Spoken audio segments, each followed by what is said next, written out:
Assalamualaikum, Shalom, Om Swastiastu, Namo Buddhaya, salam kebajikan. Selamat sore dan salam sejahtera bagi kita semua.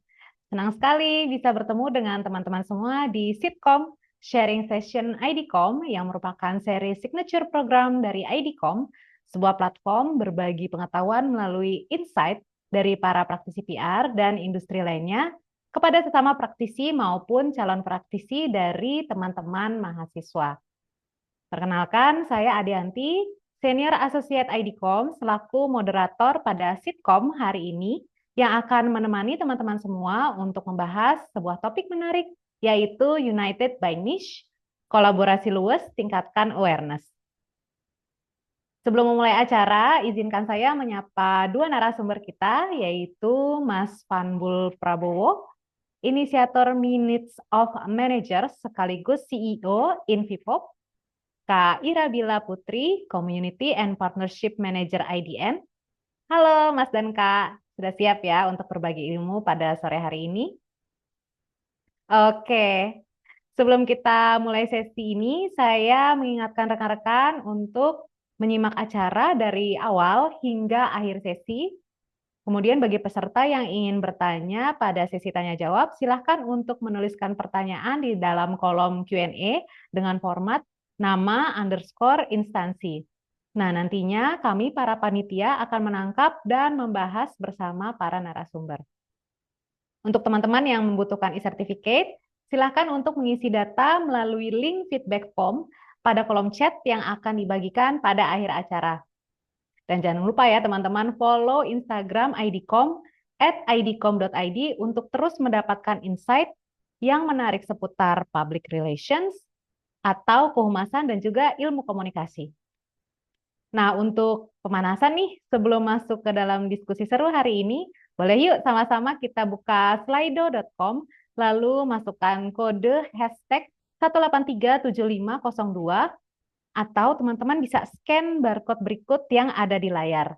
Silakan untuk direnungi dan juga dijawab ya pertanyaan, supaya nanti bisa kita bahas bersama-sama.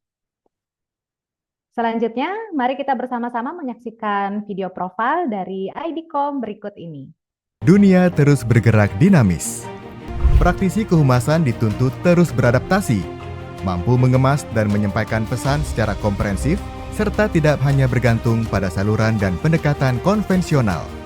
Kreatif, cerdas digital, menjadi intelijen dan mitra riset bagi para pemangku kepentingan, mitra dan publik adalah keahlian yang mutlak dimiliki.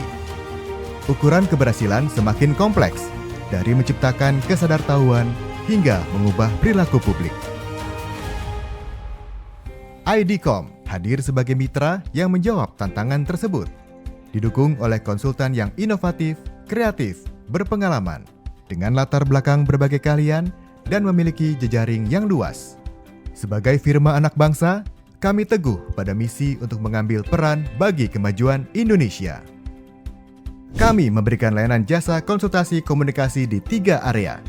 Public Affairs, mengampanyekan topik pembangunan dengan cara inovatif dan mudah dipahami publik, mengedepankan kolaborasi, memberdayakan komunitas, berorientasi pada perubahan perilaku, dan berpengalaman menangani isu kesetaraan gender, kesehatan, lingkungan, perubahan iklim, pendidikan, dan inklusi ekonomi. Corporate Affairs, membangun dan menjaga reputasi korporasi, membentuk ekosistem bisnis yang sehat, dan mendorong kontribusi korporasi pada pembangunan. Brand Communications, mengemas komunikasi pemasaran dalam konsep komunikasi kreatif, inovatif, menggunakan pendekatan pembangunan berkelanjutan, serta memperkuat relasi brand dan publik. Keberhasilan komunikasi tidak hanya tentang pemberitaan media massa dan eksistensi di media sosial, namun bagaimana pesan, relasi, dan reputasi yang dibangun dapat memberikan dampak serta mengubah perilaku publik melalui cara inovatif dan pendekatan 360 derajat. IDCOM, mitra komunikasi dan kehumasan bagi Anda.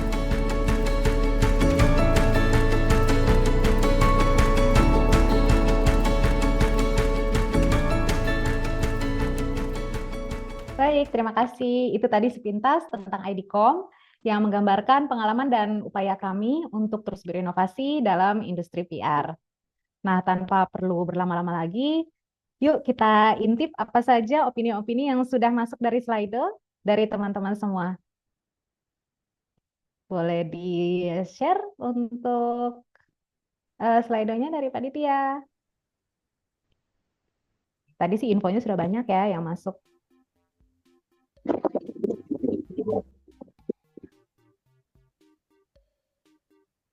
Komitmen kuat dari para member untuk mempertahankan eksistensi komunitas. Oke, value-nya kuat, jadi anggotanya lebih berminat ya, benar sih.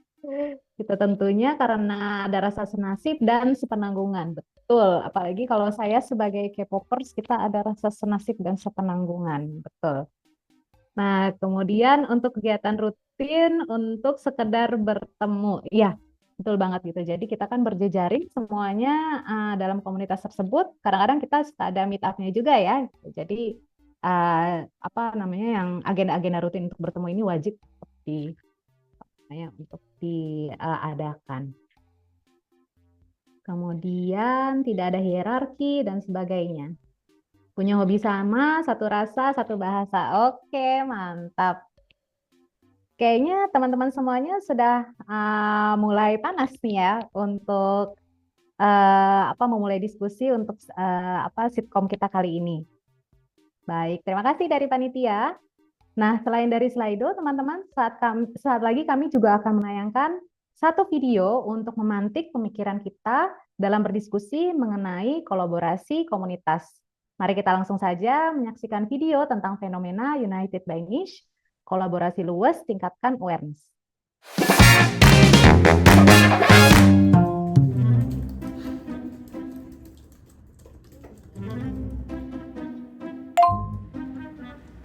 Hah, brief baru. Oke, cari komunitas mabar. Oh, e-sport di Jakarta. Followers minimal 100, Kak.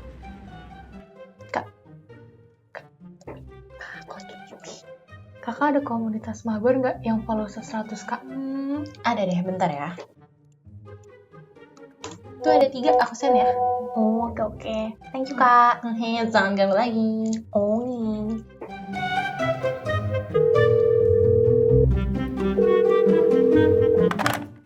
Halo, dengan komunitas mabar. Iya, betul. Komunitas mabar.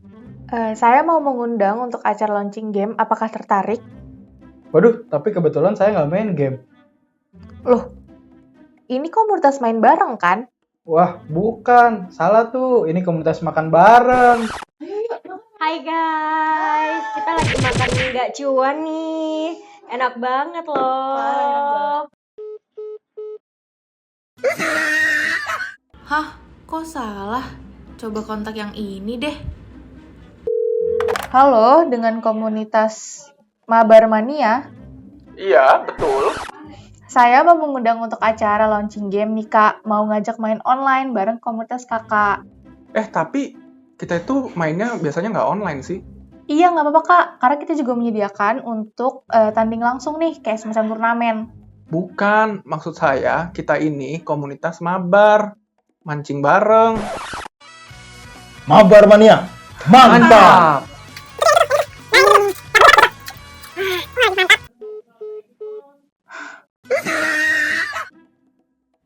Duh, kok salah semua ya? Tapi yang terakhir ini komunitas main bareng game sih. Semoga bener deh.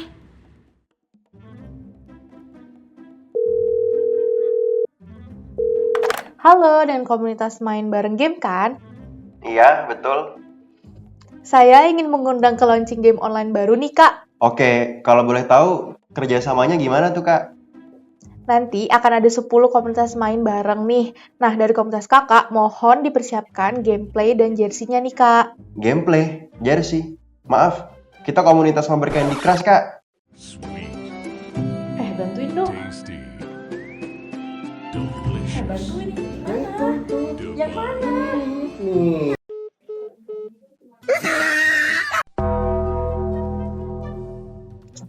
Aman? Enggak. Ya, makanya lain kali cek dulu kalau dapet kontak. Akan dari Kakak.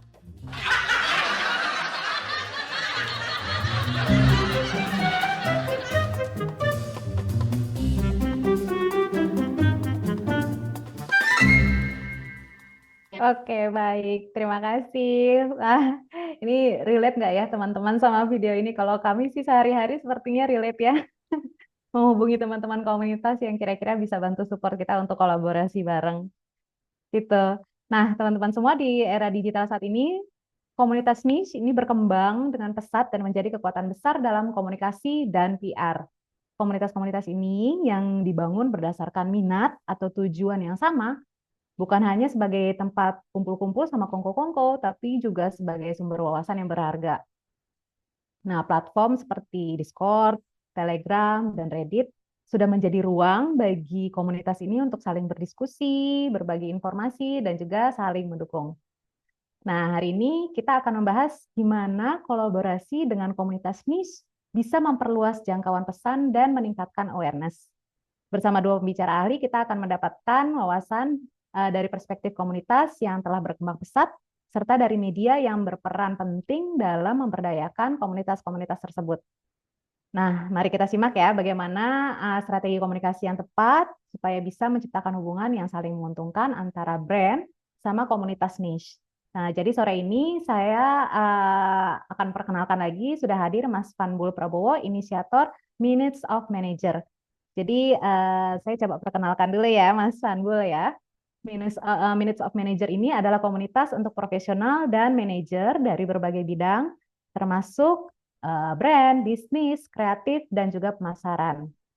Nah, dibentuk pada Desember 2022, tujuan utamanya adalah untuk mengumpulkan aspirasi dan menyediakan solusi terhadap permasalahan kerja serta isu terkini dalam industri. Ngomong-ngomong, aku sudah follow juga loh MOM. Nah, kebetulan dibentuk juga pada Desember 2022, melalui berbagai program edukasi, kreatif, dan juga gaya hidup dan sosial, komunitas ini mengundang anggotanya untuk bisa berjejaring, bertumbuh, dan berkolaborasi, membangun sebuah ekosistem yang mendukung inovasi dan perkembangan profesional. MOM saat ini sudah memiliki ribuan anggota ya, Mas Vanbul ya, yang sudah berada di 5 kota, Jakarta, Bandung, Yogyakarta, Surabaya, sama Bali. Gitu. Nah, kemudian ada juga di sini Kak Ira Bila Putri atau Kak Bila, Community and Partnership Manager dari IDN. Saat ini banyak perusahaan menyadari potensi luar biasa dari komunitas dan aktif terlibat dalam pengembangannya. Untuk itu, IDN memiliki tim community yang berperan krusial dalam menjaga keterlibatan audiens. Salah satu tokoh penting di IDN adalah ya Kak Bila ini yang sudah membangun hubungan kuat dan erat antara anggota komunitas dan juga brandnya. Dedikasi Kak Bila diakui dengan penghargaan Team of the Month dari IDN pada tahun 2023. Tim community sebagai subunit divisi communications bertanggung jawab untuk membangun dan juga menjaga hubungan solid antara penerbit IDN dan juga target audience. Jadi IDN menyelenggarakan berbagai aktivasi baik itu online atau offline seperti webinar, workshop, dan juga pelatihan. Saat ini IDN juga punya anggota yang ribuan di seluruh Indonesia dan dengan fokus pada interaksi dan pendekatan personal, tim community berfungsi sebagai jembatan antara IDN dan juga berbagai komunitas dengan minat-minat yang beragam tadi. Nah, sebelum saya ke topik untuk diskusi, saya ingatkan lagi sama teman-teman semua, kalau ingin bertanya bisa disampaikan langsung melalui fitur chat ya. Jadi nanti bisa klik fitur chat, kemudian tinggalkan pertanyaannya di sana. Jangan lupa pakai formatnya nanti nama, underscore instansi, mungkin dari mana, media apa, gitu, atau misalkan dari universitas mana, underscore pertanyaan. Nanti kita akan ambil satu persatu pertanyaannya, kemudian kita akan bedah sama-sama dengan para narasumber. Oke, saya mulai dari Mas Vanbul dulu ya. Nah, tadi kan kita sudah lihat tuh di awal bahwa sebenarnya sudah banyak kebutuhan akan komunitas-komunitas untuk menyebarkan pesan atau narasi. Dan kami juga sebagai praktisi PR itu sudah biasa untuk bekerja sama dengan para komunitas-komunitas tersebut supaya kami bisa meningkatkan visibilitas dari sebuah brand atau kampanye-kampanye yang kami usung. Nah, permintaannya pun lama-lama nih Mas, semakin spesifik, semakin semakin pengennya yang begini, jadi ada target sasaran tertentu. Nah, MOM sendiri nih, kita ambil contoh dari MOM ya Mas. MOM sendiri kan hadir sebagai salah satu komunitas untuk membahas dunia kerja, gitu, dunia kerja profesional supaya semakin eksis di media sosial, walaupun mereka kayaknya work-life balance-nya sudah mulai terganggu gitu kan kalau MOM. Nah, uniknya tapi memang MOM ini kan dibentuknya sama para manajer ya. Kalau dari brandingannya sih seperti itu gitu, bahwa dibentuknya oleh para manajer dengan pengalaman-pengalaman mereka yang apa namanya originalitas, otentik dan sebagainya. Sebagai awal nih Mas, boleh diceritain nggak sebenarnya komunitas MOM ini dibentuknya eh, kenapa bisa dibentuk dan siapa sebenarnya yang bisa menggagas gitu? Karena kan awalnya dari pandemi ya kayaknya ya Mas ya. Silakan Mas Wanbul. Iya, sebelumnya salam kenal. Thank you Mbak buat kesempatannya. Jadi kalau kenapa MOM lahir dan gimana di awalnya? Karena menurut aku komunitas itu bisa terbentuk kalau misalnya ada sebuah ini ya apa interest yang sama ataupun keresahan yang sama ya. Jadi syarat dasarnya adalah dua hal itu gitu. Jadi punya mimpi bareng atau nyari obat bareng lah dalam tanda kutip gitu ya. Dan kebetulan kalau misalnya MOM waktu itu premis yang dibawa di awal adalah kita ngerasa kalau misalnya sebagai pegawai kantoran gitu ya yang sudah mencapai ke level kepemimpinan tertentu itu tuh kita ngerasa semakin kesepian, semakin nggak ada tempat berkeluh kesah yang bisa relate gitu ya. Karena mungkin kalau dulu atau awal-awal berkarir, kita punya banyak teman yang kita bisa ajak ngomong gitu. Mungkin ketika udah masuk ke posisi manajerial, head atau VP, yang di level yang sama-sama kita di kantor mungkin nggak banyak. Jadi akhirnya em, lonely juga gitu. Dan kita ngerasa kita juga tetap perlu belajar, kita juga tetap perlu punya reference yang positif gitu. Kita perlu nggak jago kandang, nggak echo chamber. Jadi makanya waktu itu berpikir kayaknya belum ada ya wadah untuk para manajer, para profesional ini berkumpul buat kita yang sudah memimpin tim, tapi kita bukan bukan pemilik bisnis, kita juga bukan entrepreneur, ya kita butuh aja tempat berkumpul gitu. Jadi awalnya itu aja sih. Jadi lebih ke menurut aku kalau misalnya ngomongin soal komunitas, asal memang tujuan bersamanya ketemu di awal-awal itu udah pasti nanti bertumbuh secara organik gitu. Karena kalau MOM sendiri awalnya cuma dari 5 orang ngumpul, lalu tiba-tiba nambah jadi 10 orang, terus nambah lagi jadi 20 orang, terus akhirnya kita bikin pendaftaran yang daftar sampai lebih dari 1.000 orang gitu. Jadi sampai harus kita kurasi jadi apa setiap event kita gitu. Jadi dan sekarang udah 20.000 member dari 5 kota di Indonesia. Menurutku adalah karena kita mewakili permasalahan ataupun aspirasi yang sama dari teman-teman yang lain sih gitu. Nah, ini Mas Vanbul, itu bagaimana caranya itu yang tadinya cuma dari 5, kemudian sampai biasanya bisa sampai ribuan ya saat ini dalam jangka waktu cuma 2 tahun gitu. Itu berkembang bisa sebegitu besarnya itu bagaimana gitu prosesnya itu Mas?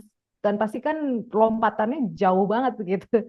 Itu prosesnya seperti apa tuh Mas di dalam? Ada sebuah framework dari teman saya namanya Kimo. Dia pakar komunitas juga.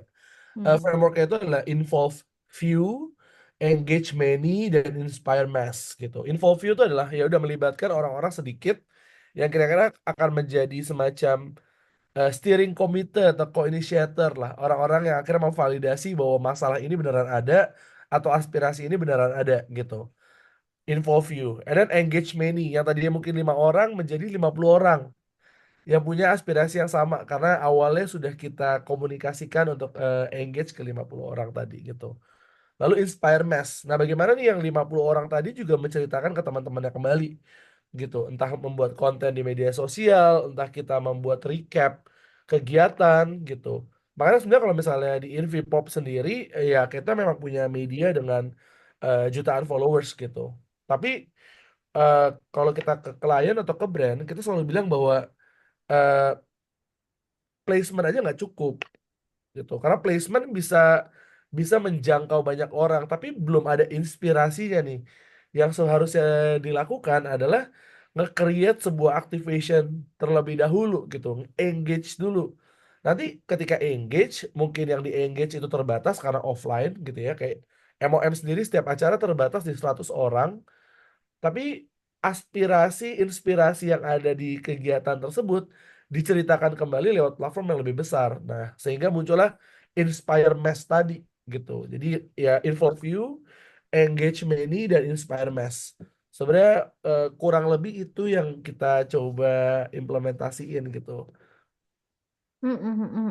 Berarti kuncinya itu sebenarnya 3 tadi ya, involve few sedikit gitu, engage many, jadi nanti bertumbuhnya di situ, kemudian inspire mass, jadi nanti mungkin ngebomnya itu di situ ya, Mas Pambul ya.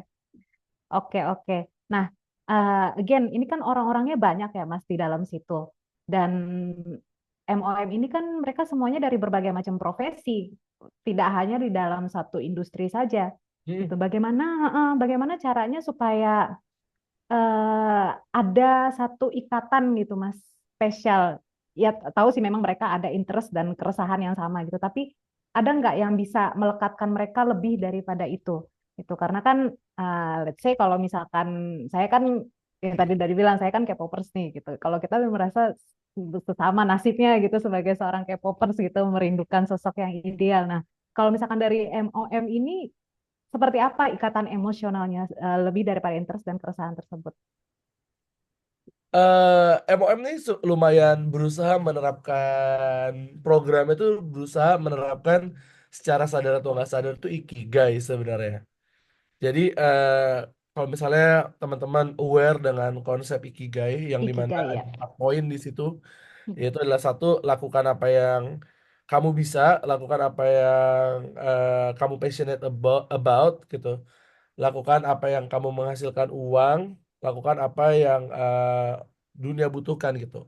Nah, dalam konteks berkomunitas, sebenarnya peran besar komunitas di dalam kehidupan manusia itu kan membuat mereka merasa menjadi bagian dari suatu hal, ya, menjadi bagian dari satu hal. Dan ini kalau sedikit agak serius, ada riset juga dari Harvard yang umur risetnya udah 85 tahun, selalu dilakukan secara maraton gitu ya, oleh banyak researcher. Ya, dia juga bilang bahwa apa yang membuat manusia itu happy atau bahagia adalah belong to community gitu. Nah, apa sih yang akhirnya MOM lakukan ya, kalau misalnya dengan konsep 4 ikigai tadi, kita coba share opportunities juga gitu. Ada beberapa kali kita bikin kegiatan untuk bisa nge-connect-in opportunity kerja misalnya. Lalu opportunity untuk dapat klien gitu. Nah, itu kan do something yang bisa menghasilkan uang buat mereka. Tapi di sisi lain kita juga pengen mereka juga happy dan merasa bahwa komunitas ini adalah pertemanannya mereka juga gitu. Kayak contoh hari ini kita baru bikin sebuah list gitu ya, member MOM bakal ada kurang lebih 90 orang member yang bakal nonton konser bareng hari Sabtu ini gitu.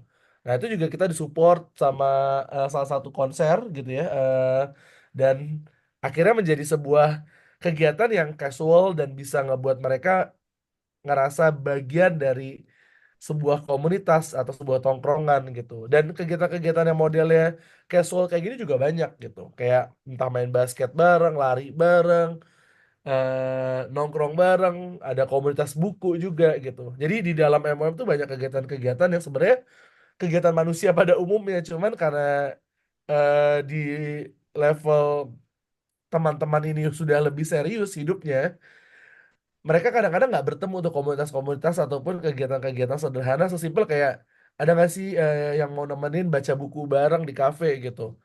Ya, mungkin teman-teman dia sendiri udah nggak ada gitu. Nah, mereka nyarinya di MOM. Yang terakhir adalah mungkin tadi ya, do what the world needs gitu. Dan kita percaya bahwa member-member MOM ini punya knowledge ataupun pengalaman yang bisa mereka share. Jadi kita selalu berusaha untuk ngebukain kesempatan untuk mereka bisa sharing ataupun punya punya minti gitu ya, punya murid di dalam berbagai macam konteks gitu. Contoh misalnya beberapa bulan kemarin kita punya kegiatan mentorship, anak-anak fresh graduates gitu ditempelin sama member-member MOM untuk mereka bisa belajar tentang karir gitu. Anak-anak SMA kita kumpulin di dalam suatu kegiatan tertentu buat mereka menanyakan ke mereka gimana sih rasanya kerja di kantor gitu. Kalau misalnya selama ini yang menjadi pembicara itu selalu business founder ataupun mereka yang punya prestasi gemilang gitu. Padahal sebenarnya bisa jadi buat para fresh graduates, buat para anak-anak SMA, ada satu anak yang mungkin baru lulus tapi udah kerja di Unilever atau kerja di Paragon misalnya. Nah, mereka juga bisa sharing juga ke teman-teman yang lain gitu. Jadi cara kita bagaimana bisa ngebuat sebuah ini apa namanya? Sebuah cycle cycle of relationship lah di dalam MOM adalah kita memastikan kayak hal-hal yang nempel sama the needs, basic needs sama audiens kita atau member kita tuh bisa terpenuhi gitu. Jadi ya entah itu hal kasual, entah itu memang kebutuhan finansial, dalam konteks kita coba share opportunities, kebutuhan mereka untuk bisa mengaktualisasikan diri, kebutuhan mereka untuk berbagi gitu ya. Kita coba create sebuah kegiatan yang bisa mereka ikutin gitu. Hmm, hmm, hmm, hmm, hmm. Nah, ini menarik nih Mas, cycle of relationship ini. Karena kan again mereka datangnya semuanya dari different backgrounds gitu kan. Pastinya akan banyak sekali tantangan-tantangan. Pertama kan mungkin mereka kurang waktu ya, karena kan levelnya sudah lebih tinggi gitu. Dan yang kedua adalah mungkin jarak, karena kan tadi kan yaitu jaraknya 5 kota dan sebagainya gitu. Nah, kalau Mas Hanbul sendiri, apakah kira-kira sudah bisa apa ya, mungkin bisa diungkapkan juga memetakan tantangan-tantangan apa sih selama ini yang sebenarnya sempat terjadi pada saat mengumpulkan atau mendirikan, membesarkan MOM ini gitu, Mas Hanbul? Eh, Salah satu tantangan paling besarnya pasti operasional ya, karena pengurus yang ngurus ini kan secara pro bono dan volunteer dan mereka juga punya pekerjaan di kantornya masing-masing lah yang sangat sibuk juga gitu. Jadi operasional tuh jadi one of the biggest issue yang kita hadapin untuk untuk menjalankan komunitas ini gitu. Walaupun memang di asosiasi atau komunitas manapun hal ini juga terjadi. Jadi kalau menurutku ini bukan permasalahan yang unik ya, maksudnya dimanapun kejadian. Tapi mungkin kalau satu hal yang unik di MOM dan terjadi adalah imagine kita kita bertemu satu sosok alpha leader aja tuh sudah serem gitu ya. Dan ini imagine ada di sebuah kandang yang dimana semuanya alpha leader nih gitu. Egonya besar, aspirasinya besar, mereka pasti punya pendapat dan cara berpikirnya masing-masing yang sudah terbentuk selama bertahun-tahun kayak gitu. Jadi membentuk kultur itu juga salah satu hal yang challenging gitu. Makanya kenapa aku coba berusaha ngebawa kultur Jogja karena dulu aku lama di Jogja dan berkomunitas di Jogja gitu. Ada sebuah kultur di Jogja, value di Jogja namanya serawung, yaitu bergaul sama rata, sama rasa, dan bergotong royong. Nah, itu coba kita komunikasikan secara berulang tentang kultur tersebut di dalam MOM. Jadi mau sejago apapun, mau sekeren apapun, ya tetap serawung gitu. Kita tetap menghargai mau satu adalah seorang junior manager, yang satu seorang VP atau C-level, ya ketika kita nongkrong kita sama rata dan sama rasa. Dan kita saling bergotong royong gitu. Dan pada awalnya beberapa orang mungkin kaget dengan cara seperti itu karena mungkin ada beberapa yang terbiasa di respect ya ketika di dalam sebuah kelompok ya dia udah paling alpha nih, udah paling the smartest and the strongest person in the room gitu. Tapi ketika masuk ke sini, you are not the smartest and the strongest person in the room. You are a person. Kamu adalah orang tapi you are not the smartest, you are not the strongest gitu. Jadi ya kita sama rata sama rasa aja. Nah, itu tuh salah satu challenge yang awal sampai sekarang masih terjadi. Jadi makanya sebenarnya yang kita lakukan adalah kayak contoh di tanggal 28 nanti kita ada minutes meet up gitu ya. Yang daftar kan bisa kurang lebih 500 sampai 1000 yang daftar. Sedangkan yang diterima tuh member baru mungkin sekitar 40 sampai 50, 10%-nya lah. Yang dilakukan sama teman-teman pengurus adalah benar-benar menseleksi satu persatu namanya yang akan masuk gitu. Menyesuaikan dari industrinya, keragaman industri, keragaman senioritas, keragaman gender, keragaman bidang gitu ya. Tapi di sisi lain ada juga faktor kualitatif, yaitu adalah melihat ini orang tuh punya track record red flag atau enggak di industri gitu. Kayak secara attitude punya track record red flag apa enggak gitu.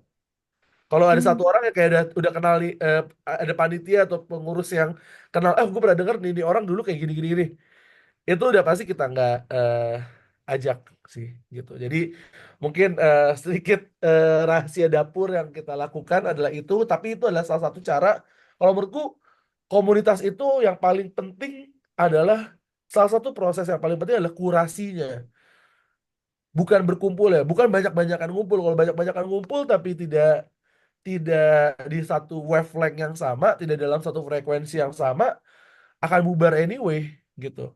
Tapi ketika kita bisa mengkurasi sehingga mereka punya rasa dan juga wavelength ataupun frekuensi yang sama, itu akan lebih sustain sih gitu. Jadi kita sangat picky di tahap kurasi tersebut gitu. Selain memang jumlah yang terbatas juga.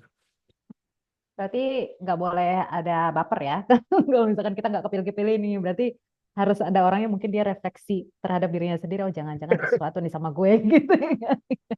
Iya, ada beberapa kali kejadian yang kayak aku udah berkali-kali nggak dipilih. Kenapa? Ada yang marah-marah, ada yang marah-marah ya udah, kalau misalnya marah-marah sih ya kita tinggalin ya, malah makin menunjukkan seberapa red flag kayak dia kan. Tapi ada yang kayak boleh bukan marah-marah tapi lebih kayak boleh nggak aku ikut dulu acara yang publik gitu. Nah udah dia akhirnya ikut acara yang publik yang bukan untuk member only, dan pas dan dia ikut acara tersebut, oh ternyata anaknya menyenangkan ataupun memang secara value sama gitu. Nextnya di acara meet up dia diajak gitu. Jadi lebih ke ada yang memang langsung dikurasi lewat pendaftaran, ada yang memang lebih ke kita perlu kenal dulu sama orangnya sebelum dia bisa masuk ke dalam komunitas ini. Dan ini kayaknya terjadi di banyak komunitas ya, bahwa tahap kurasi, tahap kayak pendekatan dulu, PDKT, cocok-cocokan ini tuh perlu dilakukan, karena kalau enggak bisa jadi ada 1.000 orang itu dibubar karena perilaku satu orang, bisa jadi gitu. Benar sih Mas. Jadi kita bukan soal kuantitatifnya ya, tapi pada kualitasnya itu sendiri. Apa balik lagi kepada tujuan kita awal kan? Karena kan kita kan ingin membentuk satu mimpi gitu ya. Jadi kalau misalkan kita hanya ngomong kuantitas, sementara kualitasnya nanti di depannya jadinya malah jadi bubar. Jadi ujung-ujungnya tidak ada yang tercapai gitu ya, Mas Anggul ya. Betul, betul. Oke, nah mungkin saya coba nariknya agak lebih apa namanya, agak lebih umum lagi nih Mas. Kalau menurut Mas Fanbul sendiri, kolaborasi antara brand sama komunitas niche ini, ya seperti ada di Minutes of Manager ini ya, hal-hal apa sih yang sebenarnya membuat kolaborasi dapat berjalan dengan sukses gitu antara brand sama komunitas niche?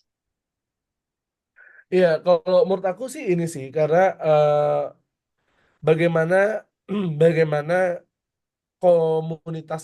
bagaimana brand itu bisa memahami apa tujuan ataupun aspirasi dari komunitas itu sendiri gitu. Jadi MOM itu sering banget nolakin sponsor. Karena pertama kita nggak nyari profit. Banyak banget sponsor yang datang ke kita ada budget kok. Dan kita kayak ya kita juga ada budget gitu loh, kayak kita juga punya brand juga gitu, kita juga punya budget. Jadi nggak usah ngomong karena ada budget, tapi kayak kita lebih suka ketika datang kayak eh kita punya misi ini nih, kita punya program ini, MOM punya program apa gitu, kita ngobrol dulu aja. Ketika program itu nyambung, for example MOM, tujuan kita adalah kan ngasih akses buat para eh, kaum pekerja kelas menengah ini nih. Nah, akses ini akses finansial atau pekerjaan, akses ilmu, akses jejaring dan semacamnya gitu. Selama kegiatannya itu menjawab tujuan tersebut, kita tuh pasti bakal mau kolaborasi. Bahkan kalaupun nggak ada budgetnya pun, kita bisa nyari sendiri budgetnya gitu. Jadi itu sih lebih ke em, brand tuh jangan melihat komunitas tuh sebagai sesuatu yang bisa dibeli gitu ya. Tapi lebih ke kolaborator yang perlu diajak ngobrol dulu gitu ya. Apa sih sebenarnya yang diharapin mau dilakuin atau mau dicapai sama komunitasnya, dan apa sebenarnya yang brand tersebut mau capai juga. Terus ketemulah kita di tengah-tengahnya kayak gimana gitu. Jadi eh itu yang perlu dipikirin, karena memang tren community marketing, activation marketing ini kan trennya sedang mengarah ke sana gitu ya. Dan dulu mungkin digital ketika pandemi itu besar sekali gitu ya. Ketika sudah masa normal lagi, sekarang orang lebih euforik untuk berkumpul di komunitas gitu. Jadi sekarang sedang masa euforiknya gitu. Nah, Tapi aku banyak banget bertemu sama klien, potensial klien ataupun brand yang mereka tuh benar-benar kayak mereka punya mereka punya mereka cuman tahu community marketing, tapi kayak mereka nggak tahu kenapa mereka ngelakuin community marketing, mereka nggak tahu cara masuk ke komunitasnya. Yang mereka punya adalah keyword community marketing dan budget gitu. Nah, kalau menurutku itu malah justru bakal bikin komunitas-komunitas ini ilfeel gitu. Atau ya bisa jadi komunitasnya nggak ilfeel tapi akhirnya bentuknya transaksional saja gitu. Jadi kayak kalau di kita sangat sering ini ya apa namanya sangat sering untuk kayak mengajak berkolaborasi ke brand, walaupun brand itu makan nggak punya budget tapi ternyata mereka punya value yang sama, malah kita lebih sustain kolaborasi sama mereka karena hubungan ataupun relasinya jadi lebih personal ya, nggak transaksional. Berarti kurasi itu sebenarnya tadi dari MOM ini nggak cuma di tingkat ini ya masih internal untuk perekrutan anggotanya juga ya, tapi pada saat tahap yang kita harus bermitra gitu, itu semua juga dikurasi juga supaya nanti bisa sejalan dengan value-value-nya dari MOM itu ya Mas ya. Pentingnya begitu ya gitu. Iya, betul betul betul ya. Oke, oke. Nah, mungkin satu lagi Mas. Supaya kita kan mau ngomong soal mempertahankan jati diri nih Mas. Bagaimana supaya MOM ini mereka itu tetap dengan jati dirinya sendiri dan jadinya tidak mengikuti arus dengan permintaan dari brand-brand tersebut. Tadi kan memang kita kan sudah bicara bahwa oke, kita kan kurasi dulu gitu kan, kita kurasi supaya brandnya ini bisa sejalan dengan MOM gitu. Tapi nanti bagaimana cara memagari itu sebenarnya sepenuhnya sih Mas, supaya jati diri dari MOM ini sendiri itu tidak ibaratnya tidak terracuni gitu dengan apa namanya brand-brand dari luar kayak gitu Mas. Ya kalau kita sih kita selalu fair-fairan aja gitu apa tujuan kita gitu, dan kita selalu mencari fair-fairan juga gitu. Kadang-kadang banyak brand yang ya karena kita juga orang brand ya, maksudnya kita juga orang marketing, kita juga orang brand, jadi kita tahu akal bulus orang marketing dan orang brand juga gitu ya. Jadi eh kita selalu fair-fairan aja kayak apa yang lu cari gitu. Lu mau nyari eh akuisisi kah, mau nyari leads kah, mau nyari transaksi kah atau semacamnya gitu. Nah, ketika mereka menjawab suatu hal, tujuan yang ternyata buat kita itu tidak bisa dilakukan, ya kita bakal fair-fairan juga sama mereka gitu. Kayaknya nggak bisa nih kalau kita ngasih data, for example, kita nggak bisa ngasih database kita ke kalian gitu, karena eh, di value kita tidak melihat member kita tuh sebagai aset ataupun angka gitu ya yang bisa ditukar dan transfer kemana-mana gitu. Jadi kita tidak bisa.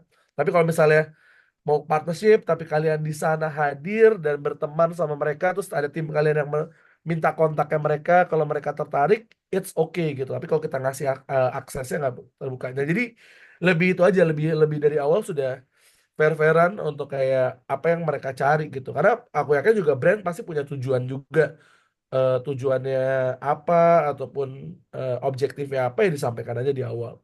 Dan sama yang tadi aku sampaikan sih, yang paling penting adalah banyak komunitas tuh yang mungkin tidak menyampaikan atau bahkan lebih parahnya lagi adalah tidak tahu tujuannya apa gitu.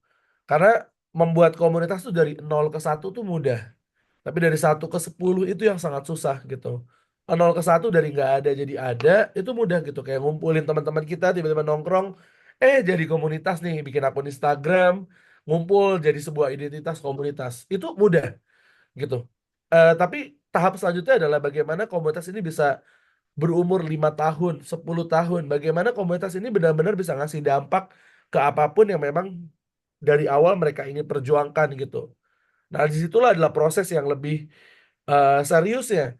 Dan yang paling penting kalau dari MOM sendiri, apa sih yang kita lakuin biar kita tetap stay true on our mission gitu ya. Ya, hal yang paling simpel adalah ditulis, dibuat sebuah narasi yang bisa ditransfer dengan mudah ke banyak orang gitu. Jadi ya Indonesia aja terbentuk dari konsep storytelling gitu ya. Menurut aku Indonesia ini kan negara pergerakan. Sebuah negara yang dibentuk dari storytelling dari para founding fathers ya gitu. Ya prinsipnya juga sama kayak komunitas. Komunitas itu juga lahir karena storytelling kan sebenarnya.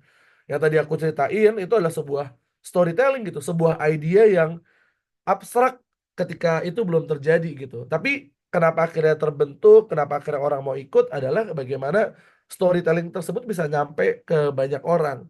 Jadi bagaimana bisa stay true on the mission adalah bagaimana storytelling tersebut bisa dibuat scalable dalam berbagai bentuk dengan siapapun yang ngomong itu juga membicarakan atau menarasikan hal yang sama gitu.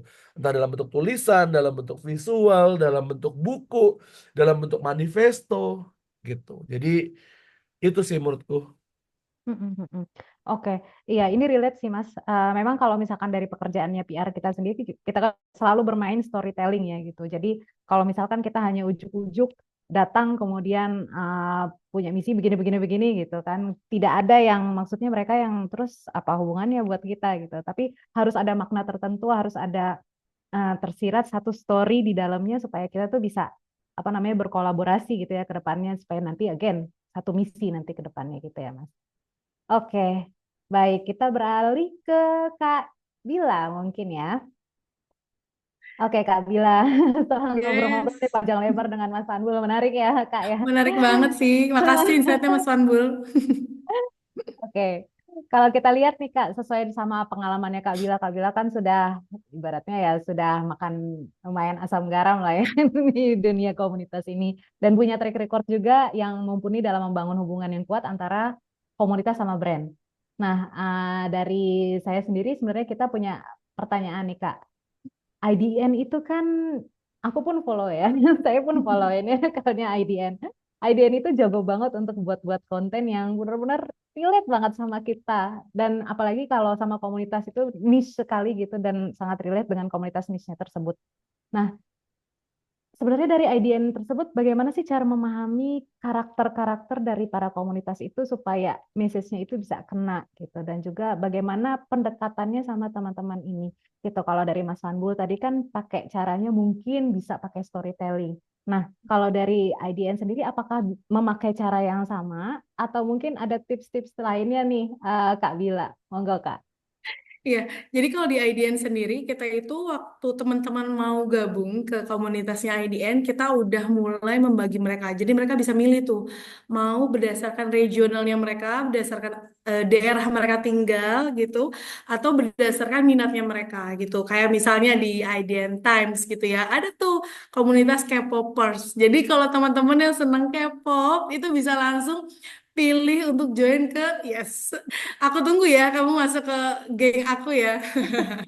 Siap. Jadi kita udah langsung ngebagi gitu teman-teman. Kenapa? Karena biar kita bisa melakukan pendekatan sesuai dengan minatnya kalian atau daerahnya kalian.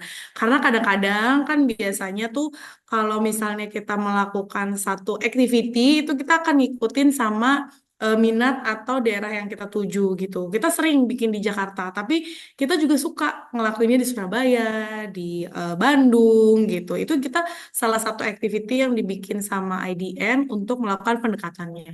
Makanya di setiap bulan itu kita pasti akan ada gathering untuk teman-teman komunitas. Di setiap minggu kita pasti akan ada quiz, challenge, terus ada games gitu ya. Sama di setiap harinya kita share konten. Nah, itu semua kita rangkum secara konten, games, challenge, dan activity-nya sesuai minatnya mereka. Kalau tadi Mas Fanbul juga punya yang senang main buku ya, tadi baca buku di aku juga ada gitu. Jadi nanti kita ketemu bareng, meeting bareng, bisa collect buku bareng, baca buku bareng.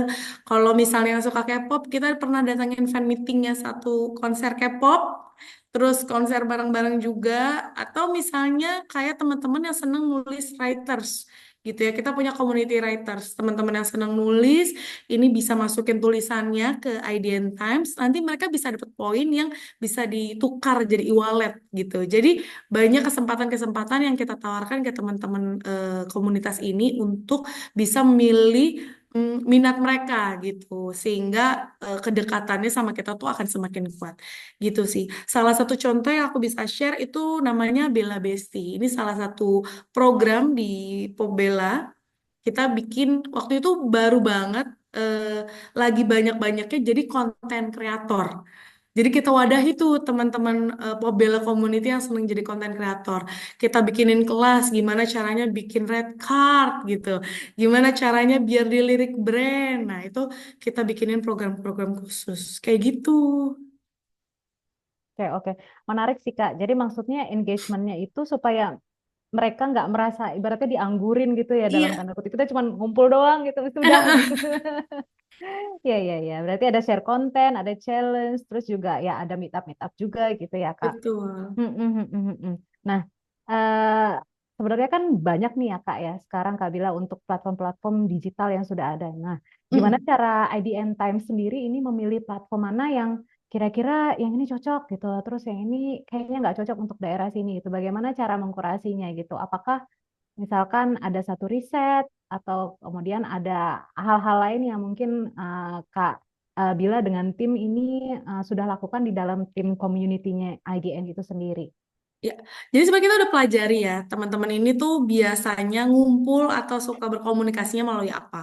Karena yang punya komunitas itu nggak hanya IDN Times, tapi semua publisher di bawah IDN itu punya komunitasnya masing-masing. Jadi ada Pobela, Popmama, Duniaku, GGWP. Nah, itu kita bedakan menjadi pemilihannya ada yang berdasarkan WhatsApp group, ada yang pakai Tele, ada yang pakai Discord gitu. Teman-teman duniaku yang suka games, yang suka wibu gitu ya, itu biasanya jarang tuh main WhatsApp group. Jadi kalau kita ngobrol di WhatsApp malah mereka nggak ini. Jadi kita memang khususkan mereka adanya di Discord. Jadi ngobrolnya, main game barengnya ya, mabar, malah ada satu sesi kita suka bikin karaoke bareng ya untuk teman-teman Nota, untuk teman-teman wibu itu adanya di Discord. Itu kan tidak ada fasilitasnya di WhatsApp gitu ya. Tapi kalau kayak Pop Mama itu ada sih ya mama-mama ya, say.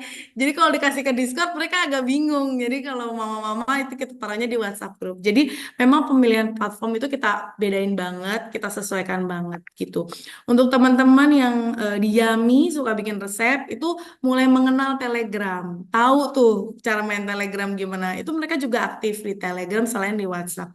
Jadi memang karena segmennya berbeda, secara pembacanya berbeda, minatnya beda, itu kita bedakan untuk activity masing-masing platformnya. Kayak gitu. Jadi teman-teman yang di sana juga lebih apa ya intens gitu ya, engagementnya tuh dapat banget gitu. Kalau memang sesuai sama platform yang memang mereka biasa gunakan. Kayak gitu sih. Tapi sejauh ini Kak, yang paling tinggi engagementnya itu di platform mana? Karena secara pembaca itu adalah wanita, berarti engagement paling tinggi adalah di WhatsApp group gitu. Karena emang mostly banyak yang menggunakan itu, termasuk Pobela sendiri ya, itu juga tetap menggunakan WhatsApp group gitu. Terus kita punya satu lagi ada yang namanya komunitas IDN App gitu ya. Nah, itu kita pernah coba masukkan ke WhatsApp group, terus kita pindah ke Discord, ternyata lebih jalan di Discord gitu. Jadi tapi menurut aku kalau untuk engagement lebih banyak sih di WhatsApp group ya. Kecuali teman-teman yang niche banget kayak yang tadi kamu sebutin, itu kan niche banget ya kalau yang senang gamers jadi wota gitu ya. Itu baru kita khususkan kayak gitu sih Kak Ade. Tapi memang nggak banyak ya yang seperti itu. Saat ini masih umumnya di WhatsApp gitu ya. Betul, Masih banyak betul. yang Lebih responsifnya di banyak ya, WhatsApp. karena mereka lebih bisa ikut berbagai activity kita di sana gitu. Mm, mm, mm, mm, mm. Oke, Kak. Nah, ini kan IDN sendiri kan pasti kan sudah banyak sekali berkolaborasi atau bermitra sama berbagai macam pihak ya, Kak ya. Nah, Mm-mm. apalagi kan ada yang jangka pendek. Nah, untuk yang jangka panjang sendiri nih, Kak, kira-kira dari IDN Time sendiri tuh tantangan terbesarnya tuh apa ya, Kak, dalam berkolaborasi? Yes, jadi memang kita membangun komunikasi dengan komunitas itu nggak hanya yang internal kita aja, tapi kita juga berkolaborasi dengan yang di eksternal gitu. Jadi kalau teman-teman misalnya mau berkolaborasi sama ID itu possible banget. Untuk jangka panjangnya sendiri memang kita cari yang satu visi satu misi gitu. Jadi jangan keluar jalur. Ada yang mungkin pengen masuk ke GGWP tapi produknya atau komunitasnya ternyata nggak games tadi ya kayak cuplikan video yang tadi gitu nggak sesuai gitu jadi itu nggak masuk jadi kalau udah satu visi satu misi sama kita pasti kita akan coba support sebaik-baiknya misalnya tuh kita pernah kolaborasi sama All Regionnya 48 itu komunitas fanbase-nya JKT 48 yang support itu itu justru bukan dari medianya kita, bukan dari media online kita, bukan dari publisher kita, tapi dari super app-nya kita gitu. Jadi IDN App itu support mereka berupa merchandise eksklusif officialnya dari JKT48 gitu. Karena terkadang komunitas-komunitas ini tuh justru kayaknya kalau berita nggak terlalu butuh ya. Mereka kan lebih seneng untuk lebih dekat sama itu minat yang mereka sukai gitu. Jadi waktu itu kita kasih hadiah berupa official itu mereka happy banget. Di another case itu kayak misalnya komunitasnya mama-mama ya. Mungkin sering denger nama Bird Club gitu ya. Banyak tuh Bird Club Maret 2022, Maret 2003 gitu ya. Itu juga kita kolaborasi sama mereka gitu. Selain kita kolaborasi untuk mensupport acaranya mereka, kita juga melakukan yang namanya akuisisi member. Jadi nggak hanya kita mensupport mereka, mereka juga harus ada support balik ke kita. Itu salah satu trik ya teman-teman untuk bisa mengembangkan komunitas kalian. Kalau tadi kan Mas Fanbul enaknya tinggal cek terus dipilih yang oke-oke gitu. Nah, ini salah satu cara IDN untuk bisa lebih dekat juga dengan komunitas barunya tuh adalah seperti itu. Kayak gitu. Ya, ya, ya, menarik ya. Ternyata punya caranya sendiri-sendiri ya, yang Benar-benar. sangat menarik. Oke, mungkin aku kayaknya mau melebar sedikit nih, pertanyaan untuk Kak Bila dan juga Mas Sanbul. Balik lagi. Nah, aku punya pertanyaan. Gimana cara menjaga hubungan profesional antara komunitas niche yang berdiri sendiri ya, dan media yang mengelola komunitas? Karena kan kalau Kak Bila di sini kita bisa bilang part of media gitu ya. Yes. Nah, terkait dengan kolaborasi dengan brand seperti itu, mungkin dari Mas Fanbul dulu kali ya, sebagai komunitas niche yang berdiri sendiri. Untuk kolaborasi dengan brand ya tadi pertanyaannya. Iya, bagaimana menjaga hubungan profesional untuk berkolaborasi dengan brand? Kalau kalau dari kita sih sebenarnya mungkin agak sedikit unik case ya kalau di MOM karena kita juga pelaku brand juga. Jadi sebenarnya kalau kita sama sama brand tuh ya kayak kayak sama teman sendiri aja gitu. Mungkin yang lebih cocok itu adalah kalau misalnya di ini ya di dalam jejaring MOM tuh juga banyak komunitas-komunitas lain juga ya yang kita juga berkolaborasi bareng dan memang mungkin lebih diverse audiensnya gitu. Jadi kalau misalnya yang kita lihat adalah yang paling penting tuh kalau misalnya ke brand itu adalah eh, kalau di komunitas sih kadang-kadang suka suka tidak terbentuk kultur profesional tuh. Jadi kayak kenapa brand-brand kadang-kadang juga agak susah berkolaborasi sama komunitas dan lebih baik ada perantaranya gitu ya. Entah lewat IDN, entah lewat InVipop karena capek banget ngerja sama komunitas karena ya mereka punya cara kerjanya dia sendiri gitu. Yang mungkin agak susah ditolerir sama brand entah aku ketemu banyak komunitas yang kayak surat menyurat aja bingung, terus apa bikin proposal bingung, bikin budgeting bingung. Nanti kalau misalnya udah dana masuk, habis itu kan kayak ini legalitasnya pakai legalitas apa, bingung juga gitu. Jadi kayak isinya bingung, Ya, karena terlalu cair ya kali ya, Mas ya. terlalu cair gitu. Dan mungkin lebih kayak kayak ketika komunitas itu awalnya cuma sebagai wadah berkumpul, kan tidak harus memikirkan hal-hal administratif gitu.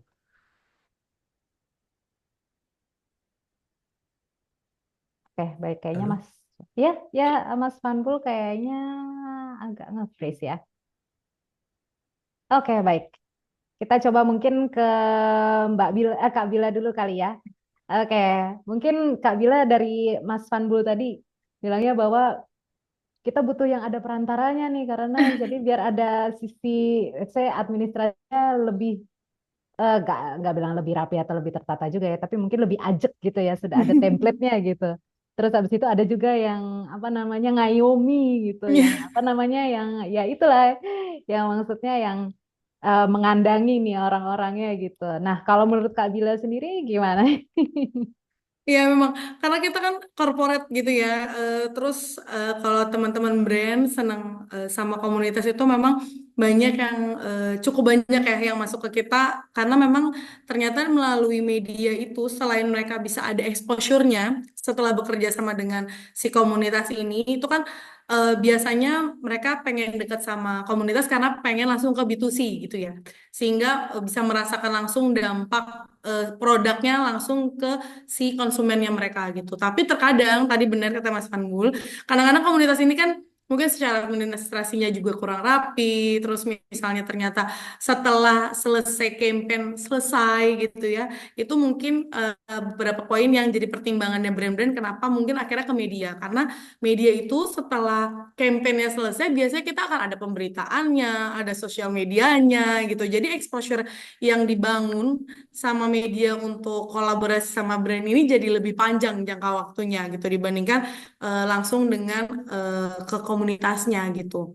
Terus kalau misalnya secara kolaborasinya lagi selain dengan media sebenarnya berkomunitas yang dimiliki oleh medianya sendiri itu mungkin akan lebih memiliki efek yang lebih lebih dekat lah ya karena medianya itu kan tahu ya komunitasnya ini seperti apa gitu. Jadi kita bisa ngasih insight-insight ke brand-brand bahwa oh kadang-kadang brand itu pengen mintanya misal ya followersnya harus 10.000 gitu kan kayak tadi ya kan followersnya harus 10.000 tapi engagementnya pengen gede tapi ininya gini anaknya cuma pengen dua umurnya sekian udah banyak banget tuh permintaannya nah biasanya tuh kita bisa bisa ngasih pandangan gitu dari sisi kita gitu karena kita pemilih komunitas itu kadang-kadang kita sebagai media bisa ngasih tahu oke lu mau yang kayak gini tapi nanti image-nya yang akan keluar seperti ini atau nanti misalnya secara pemberitaan bagusnya tuh begini loh gitu atau pendekatan seperti ini tuh nggak cocok langsung ke komunitas harus melewati ini dulu gitu jadi kita bisa ngasih insight sebenarnya ke brandnya kalau dari aku sih kayak gitu. Mm, mm, mm, mm, mm.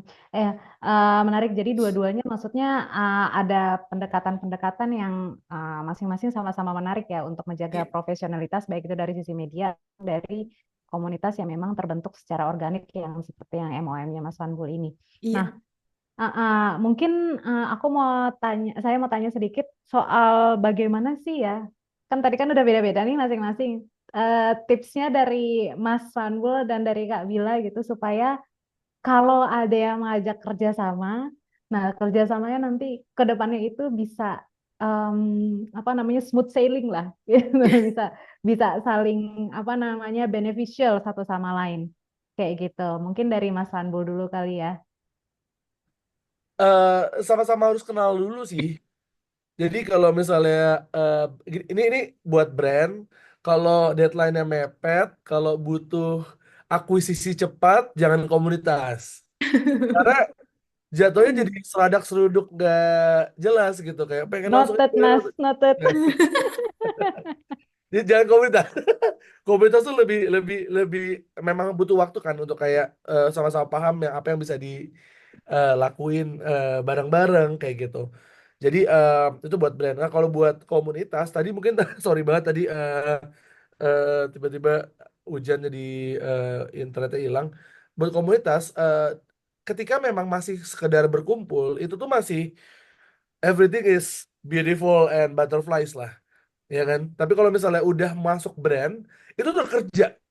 Komunitas tuh harus kerja. Ingat, jadi kayak ketika brand udah masuk, ingat kamu tuh sedang bekerja Ada bersama. komitmen ya masih di dalam situ ya. Harus Jadi profesional, harus komitmen gitu. Jadi kayak ya udah kayak ada deliverables apa yang sudah disepakati bersama, selesaikan bersama secara profesional gitu. Makanya kayak ketika komunitas ini mau menjadi naik level, nggak sekedar buat berkumpul, udah pengen kayak oh mau bikin event, mau butuh sponsor karena mau bikin event, mau lebih besar lagi.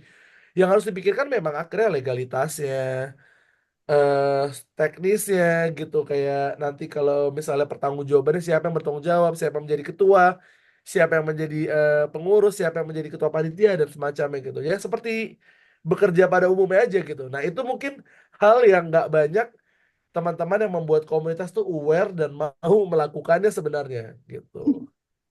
And that's okay kalau misalnya mau jadi komunitas aja yang ngumpul aja juga nggak apa-apa gitu. Oke, Iya, berarti tipsnya setuju seperti banget itu sih ya. sama Jangan Mas mendadak, jangan Panbul. mendadak ya Mas Panbul ya. Oke, kalau dari Kak Bila gimana Kak? Iya, tadi aku setuju banget ya Mas Panbul, bener banget. Jadi aku aja yang megang komunitinya sendiri, kalau tiba-tiba, ayo posting gitu ya, produk ini gitu, itu pasti udah, mereka udah kayak, gitu. Jadi pendekatannya tuh agak susah ya, nggak bisa gitu. Apalagi tahun ini tuh lumayan agak ini ya, lumayan ada isu yang cukup kuat ya. Ada banyak produk-produk boykot lah ya, gara-gara kemarin itu. Itu juga teman-teman komunitas tuh jadi lebih memilih gitu. Jadi yang biasanya suka support kita gitu ya tiba-tiba kayak nggak memungkinkan untuk mereka mensupport brand-brand ini pendekatan akan berbeda gitu sama biasanya mereka bisa langsung gitu biasanya kalau dari kita pengalaman aku sendiri kalau misalnya ada pendekatan dari brand langsung ke komunitas tuh biasanya dianyep-anyep gitu ya nggak langsung to the point gitu harus ngapain SOE-nya apa enggak gitu biasanya kita bikin conversation dulu, bikin bridging dulu gitu biar si komunitas ini nggak tiba-tiba mati sepi sunyi gitu kan kadang-kadang suka gitu loh SOE-nya harus posting 3 kali datang event gitu kan biasanya suka gitu nah itu tuh biasanya langsung shoot langsung gitu tapi kalau misalnya kita tanya dulu lagi apa kesenangannya apa ini gimana dibawa dengan baik ya sama teman-teman baru masuk ke pengenalan produknya, baru masuk ke activity-nya itu mereka akan lebih lebih cepat menerima lah ya dibandingkan kita langsung to the point kayak gitu sih. Memang teman-teman brand ini juga biasanya tuh kita suka sabar ya, nanti pasti akan ada yang komen gitu kan kadang-kadang suka ini udah 5 menit kok nggak ada yang ngebales komen suka kayak gitu ya. Nah, itu biasanya kita suka Belum ngasih ya. pengertian. Suka Iya, kayak iya. gitu tuh. Ya benar benar benar sih apa Kak Bila tapi ya memang apa namanya ya kan ada target-targetnya gitu tapi ya di lain sisi kita tetap harus memikirkan partner-partnernya kita ini karena kan biar gimana kan kita nggak bisa langsung transaksional gitu kan ya Kak ya. So Iya, kita harus betul. ibaratnya memanusiakan mereka juga gitu. Iya, karena membangunnya itu kan nggak mudah ya, apalagi kalau tadi Mas Fanbu kan dari temen gitu ya. Kalau aku di sini kan kayak bukan siapa-siapa, tiba-tiba harus bikin komunitas gitu kan. Nah itu kan ngebangunnya lebih susah ya, kayak harus pengenalan dulu produk, harus ngenalin dulu aktivitinya gitu. Itu kita jaga banget, karena kalau udah agak biasanya tuh suka latah gitu. Aku nggak tahu di MOM apakah ada yang latah juga. Jadi kalau satu keluar nih, biasanya tiba-tiba ajukan yang keluar nih kayak kesulut gitu loh. Nah, itu tuh yang kita jaga. Makanya memang setiap hari kita ngasih konten, tapi kita juga ngejaga gitu, nggak yang tiap waktu gitu ya. Biar mereka nggak berisik nih grup ya, biar nggak kayak gitu gitu. Nah, itu kita jaga banget sih biar di anyep-anyep lah gitu. Mereka tuh biar adem gitu di grup. Iya iya benar ya. Aduh seru nih kalau ngomong apa namanya soal komunitas ini soalnya macam-macam ini yang ada di dalamnya sini ya. Oke, nah ternyata Mas Fambul sama Kak Bila ini sudah ada pertanyaan-pertanyaan yang masuk di kolom Q&A ini sebenarnya lumayan rame. Jadi kita coba untuk kurasi dulu. Mungkin untuk yang tahap pertama kita coba lihat pertanyaan dari Kak Nadira. Nah, saat ini kan kata inklusivitas sering banget digaungkan di mana-mana. Ya, karena kan komunitas itu pasti ya inklusivitas dan sebagainya gitu. Apalagi kalau misalkan berhubungan sama SDGs ya. Nah, bagaimana cara kita menerapkan inklusivitas ini ke dalam komunitas? Dan bagaimana cara mengatasi konflik akibat perbedaan-perbedaan yang ada pada setiap member dari komunitas tersebut? Mungkin ini ke Kak Bila dulu kali ya.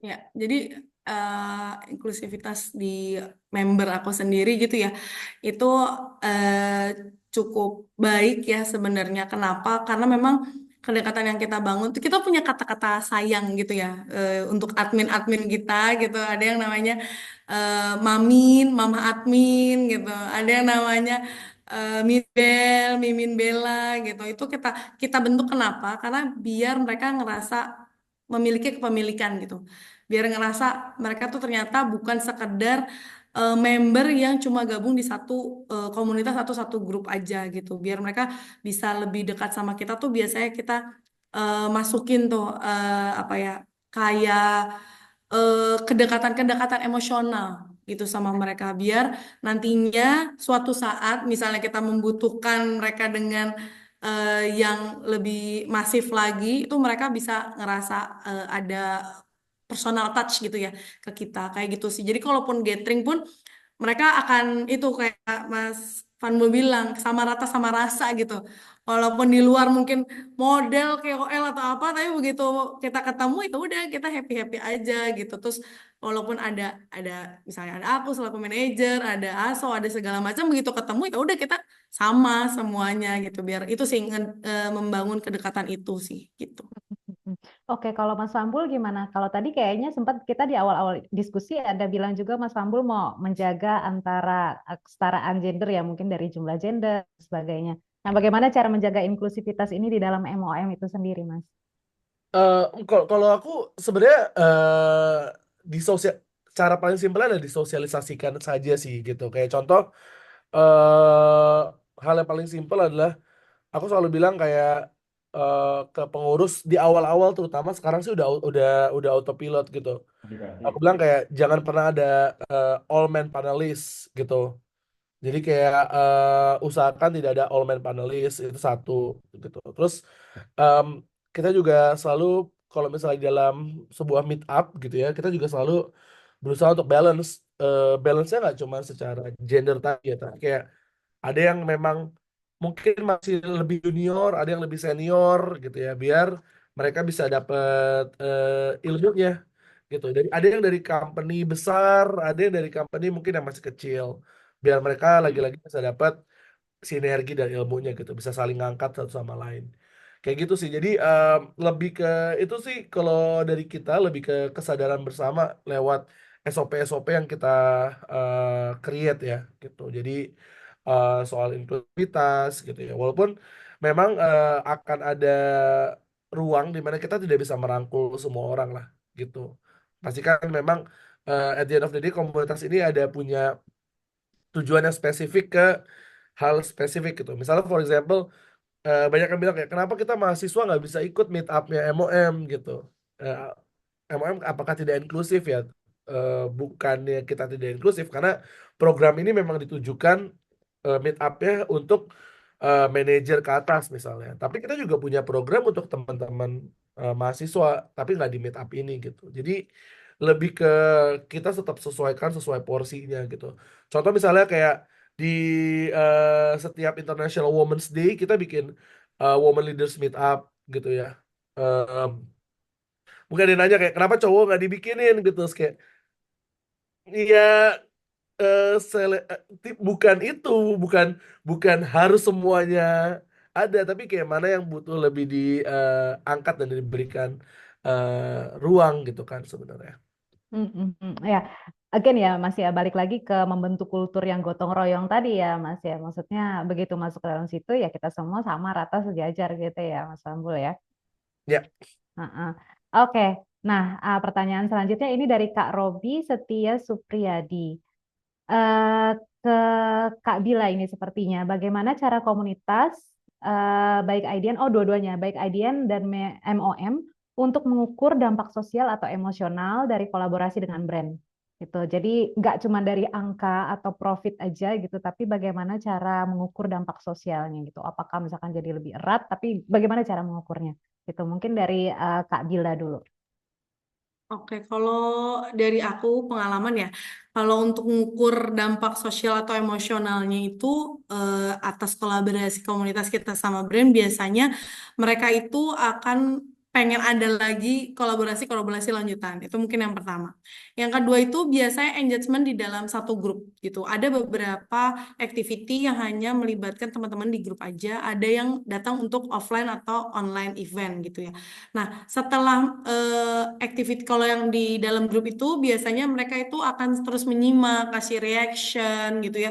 Itu engagement yang menurutku secara sosial dan emosional tuh didapat dari teman-teman komunitas ke brandnya. Artinya mungkin mereka trust dengan brandnya atau mereka happy dengan activity yang dijalankan brandnya gitu. Tapi kalau untuk yang event offline maupun online itu kita lihat dari activity selanjutnya yang nantinya brand lakukan ke mereka gitu. Karena banyak brand-brand yang sekarang berkolaborasi dengan kita itu ada action plan untuk next-nya. Jadi nggak hanya selesai activity-nya di kita, tapi mereka juga mencoba meretention teman-teman ini untuk ikut dalam activity-activity mereka selanjutnya. Makanya kenapa banyak beberapa brand yang akhirnya balik lagi ke kita karena mereka merasakan dampak langsung gitu. Bukan berdasarkan pembelian produk gitu ya, atau misalnya efek yang didapat mereka secara sosial media, tapi ini lebih kedekatan mereka akhirnya terbentuk melalui komunitas-komunitas yang udah ada di IDN sendiri. Kalau aku sih gitu. Oke, kalau dari Mas Sanbul? Ya, sorry tadi agak breaking pertanyaannya. Oh ya, bagaimana cara mengukur sosial Oh, atau oke. emosionalnya, Mas? Iya, kalau jujur-jujuran sih dari MOM belum ada ya cara ngukur ya. Secara sistematis paling yang kita lakukan adalah NPS ya, Net Promoter Score gitu. Mungkin buat teman-teman yang belum familiar ya, Net Promoter Score ketika habis event dilempar form tentang feedback eventnya itu Net Promoter Score. Ya. Itu yang kita lakuin. Cuman kalau misalnya hal lain yang biasa terjadi adalah ketika secara kualitatif misalnya orang brandnya akhirnya deket sama teman-teman MOM, member-member MOM gitu. Itu juga salah satu tolak ukur karena kan kalau di MOM sendiri kita selalu bilang kayak kalau misalnya nanti misalnya for example nih ada sebuah brandnya B2B misalnya, audiensnya mereka atau potensial customersnya mereka adalah ya anak-anak MOM inilah B2B company.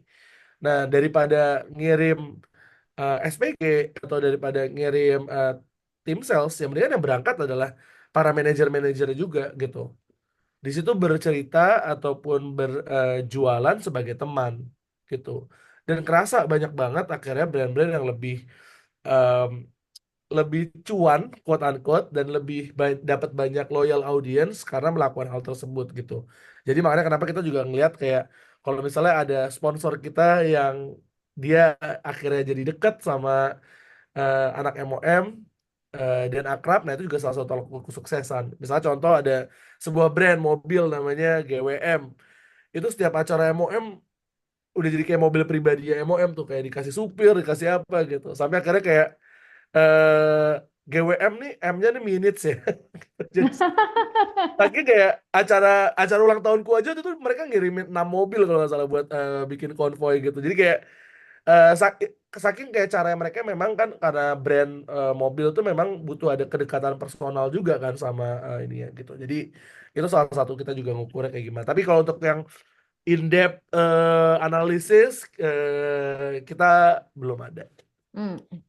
Oke, oke, baik. Nah, mungkin ini pertanyaan terakhir ditujukannya ke Mas Sanbul lagi. Bagaimana cara komunitas dari MOM sendiri memilih perusahaan dengan value yang cocok untuk kerjasama?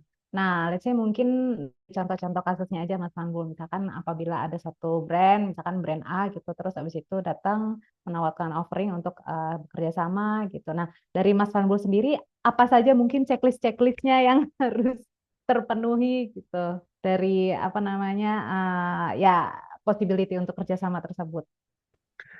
Kalau dari aku pasti di awal tuh aku lihat dulu mereka tuh benar-benar tahu MOM apa enggak. Jadi itu udah pasti checklist nomor satu tuh. Mereka paham MOM atau enggak? Paham nggak sih kayak MOM tuh model komunitasnya seperti apa gitu. Terus habis itu yang kedua adalah mereka tuh datang menawarkan kolaborasi atau menyuguhkan eh agenda. Misalnya kayak MOM kita ada agenda gini-gini dong, ramein dong gitu lah.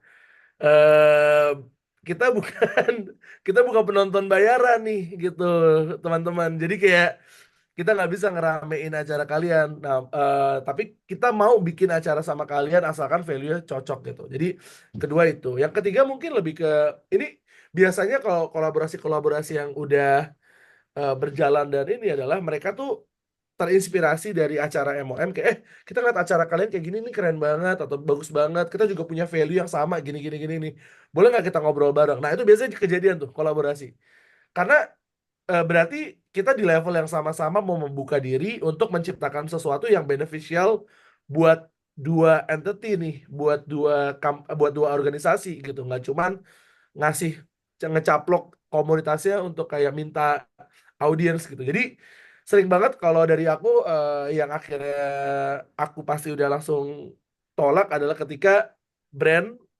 ataupun agensi datang ke MOM itu tuh fokusnya adalah untuk meminta penonton bayaran gitu. Itu udah pasti kita tolak. Tapi kalau misalnya mereka datang kayak kita do something untuk ngasih impact bareng ini yuk. Nah, itu tuh lebih lebih lebih lebih terbuka kita untuk kayak ngelakuin kolaborasinya gitu. Karena problemnya adalah ini anak-anak MOM yang menjadi pengurus itu kan mereka mengerjakan secara pro bono ya. Mereka tidak dibayar. Ya kan? Jadi kayak kalau mereka tidak dibayar dan mereka juga ngerjainnya adalah untuk brand lain, ngapain mereka capek-capek ngerjain untuk brand lain, mending buat brand dia sendiri, ya kan sih? Tapi kalau misalnya mereka nggak dibayar, tapi mereka tahu yang mereka kerjakan itu bermanfaat baik buat orang lain, nah mungkin mereka lebih mau melakukannya. Kayak gitu. Mm-mm. Gitu, iya, ya benar juga ya Mas. Ya maksudnya kan mereka kan ibaratnya di MOM ini sudah punya posisi gitu, ya ngapain juga gitu kan? Ya, itu sorry itu. Oke, pertanyaan terakhir tadi dari Kak Malika Kaila. Nah, terus habis itu kita ada komentar-komentar juga nih di chat Zoom yang lumayan menarik. Ini sudah berhasil dikumpulin sama panitia. Ini menarik banget dari Kak Putri. Mau ikutan juga dong di komunitas K-popers. Soal ini pasti IDN. Terus dari Kak Nadira juga, terima kasih penjelasannya Kak Bila dan Kak Vanbul. Terus Kak Robi juga, terima kasih juga penjelasannya untuk kedua narasumber. Oke, terima kasih nih Kak Bila sama Mas Hanbul ya untuk pemaparan sama jawaban-jawabannya. Ini mungkin kita sudah hampir tiba di sesi yang terakhir. Jadi mohon maaf sekali untuk teman-teman semua pertanyaan-pertanyaan yang sudah masuk. Ini nggak bisa kita jawab sekaligus untuk di sesi kali ini. Jadi mungkin saya coba untuk menyimpulkan saja sedikit ya dari diskusi-diskusi yang tadi kita sudah bahas.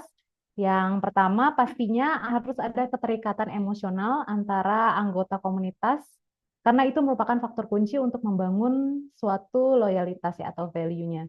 Jadi ketika anggota sudah merasa terhubung secara emosional dan secara value dan interest-nya juga tadi seperti yang Mas Wanul bilang, mereka itu cenderung lebih berpartisipasi aktif, juga lebih berkomitmen untuk mendukung inisiatif dari komunitas. Dan juga yang kedua mungkin kolaborasi antara brand sama komunitas ini harus didasarkan sama again value-nya lagi dan tujuan.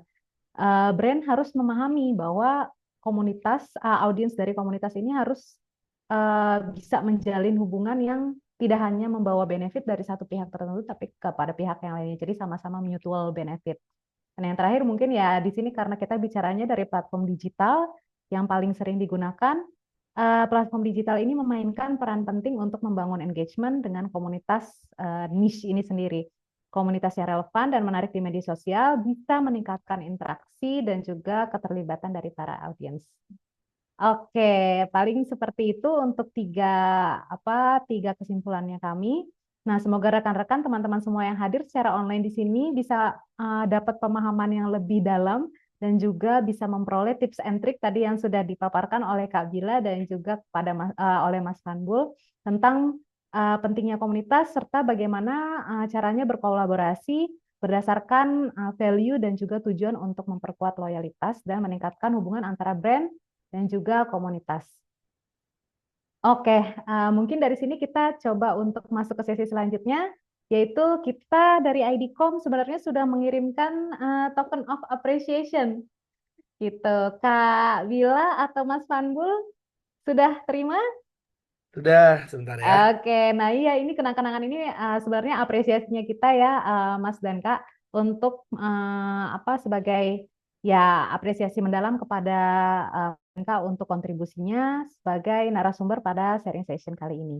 Nah mungkin teman-teman panitia saya minta tolong satu kali lagi kesempatan untuk memfoto Mas Vanbul dan juga Kak Bila dengan token of appreciation-nya. Oke, sip. Oke, silakan difoto 3, 2, 1. Sip. Oke, baik. Terima kasih Kak Bila dan Mas Vanbul. Terima kasih untuk sesi fotonya. Baik, teman-teman, para hadirin semuanya, rekan-rekan yang ada di Zoom, jangan beranjak dulu ya, karena kita sebenarnya sudah memasuki sesi yang gak kalah seru, yaitu sesi games. Bersama kita saat ini sudah ada Kak Lula nih yang akan membawakan games. Silakan Kak Lula untuk memandu jalannya games. Baik, terima kasih Kak Ade. Halo, selamat sore rekan-rekan semua. Perkenalkan, saya Lula yang akan menemani sesi games kali ini. Nah, semuanya harus join ya, karena akan ada 3 pemenang yang akan mendapatkan e-wallet sebesar 100.000 spesial nih dari IDCOM. Semua teman-teman yang hadir secara online bisa ikut untuk hadir. Nah, caranya dengan join Kahoot dengan memasukkan kode 5796423 atau bisa langsung scan barcode yang ada di Zoom. Nah, lalu agar panitia mudah mengidentifikasi Kahoot, kalian harus memakai format nama underscore institusi. Contohnya kayak Dimas underscore PT ABC. Oke. Ayo join.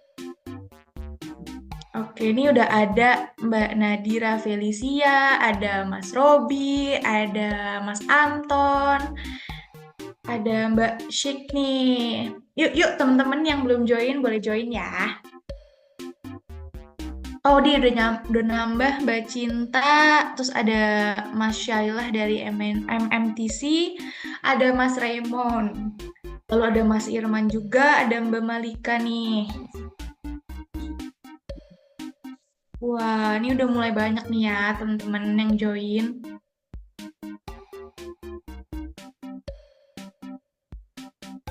Oh, udah ada Mbak Priti. Oke.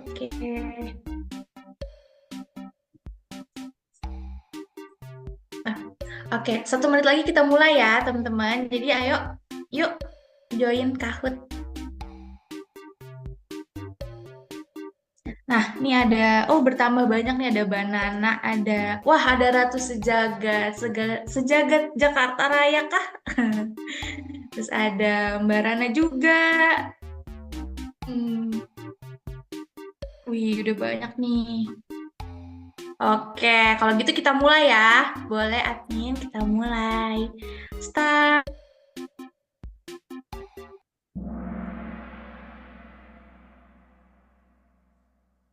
Nah, untuk pertanyaan pertama nih. Kira-kira apa ya? Nah, apa yang dimaksud dengan komunitas niche? Oke, mungkin lagi berproses. Nah, nomor 1, apa yang dimaksud dengan komunitas niche nih, teman-teman? Kalau tadi merhatiin pasti bisa jawab ini. Nah, mungkin aku sambil ini ya, untuk yang pertama jawabannya, komunitas dengan anggota yang berasal dari luar negeri, atau kelompok dengan minat, kebutuhan, atau karakteristik yang spesifik, atau komunitas yang tidak terorganisir. Atau yang terakhir nih, komunitas yang bergerak di bidang kreativitas. Nah, udah betul teman-teman, jawabannya yang betul itu kelompok dengan minat, kebutuhan, atau karakteristik yang sangat spesifik. Gitu. Oke, kita lanjut ke kedua ya. Nah, oke, memimpin Mas Robi Setia R. Sip. Kita lanjut ke pertanyaan kedua ya. Apa yang paling penting untuk membangun komunitas yang solid? Nah, pertama, grup WhatsApp yang selalu aktif dengan hoax, atau update dengan gosip satu sama lain, atau ikatan emosional antar anggota, atau yang terakhir, admin komunitas yang hobi ghosting anggotanya. Wah, kayak dia nih, sering nge-ghosting. Siap. Ya, betul jawabannya ikatan emosional antar anggota. Wih, Mas Robi masih memimpin nih. Ayo teman-teman, jangan mau kalah dengan Mas Robi. Yuk, kita lanjut ke pertanyaan selanjutnya. Nah, pertanyaan selanjutnya itu, faktor kunci apa yang membuat kolaborasi antara brand dan komunitas niche berhasil? Banyaknya anggota komunitas kah? Atau keselarasan nilai antara brand dan komunitas? Diskon besar dari brand? Atau iklan yang agresif kepada target audience? Kira-kira apa ya jawabannya? Menurut aku sih A sih. Oh enggak, ternyata B nih, keselarasan nilai antara brand dan komunitas. Salah dong aku. Kira-kira siapa nih yang masih memimpin? Wih, Mas Robi masih memimpin nih teman-teman. Jangan mau kalah nih dengan Mas Robi. Oke, kita lanjut ke Pertanyaan selanjutnya ya. Nah, apa manfaat utama dari membangun kolaborasi jangka panjang antara brand dan komunitas niche? Mendapat merchandise dari brand, membangun loyalitas dan kepercayaan di antara audiens, atau menambah followers Instagram komunitas, atau tempat mencari jodoh? Oh betul, tidak mungkin yang akhir. Ini yang membangun loyalitas dan kepercayaan di antara audiens. Betul, tidak mungkin mencari jodoh. Wih, Mas Robi disalib sama Mbak Nadira nih. Wih, keren. Kita lanjut ya dengan pertanyaan selanjutnya. Nah, apa keuntungan utama komunitas niche bagi brand? Yang pertama, pesannya lebih tersegmentasi dan relevan. Bisa nembak gratis untuk promosi, anggotanya selalu like semua postingan brand tanpa membaca, atau brand bisa ikut arisan komunitas.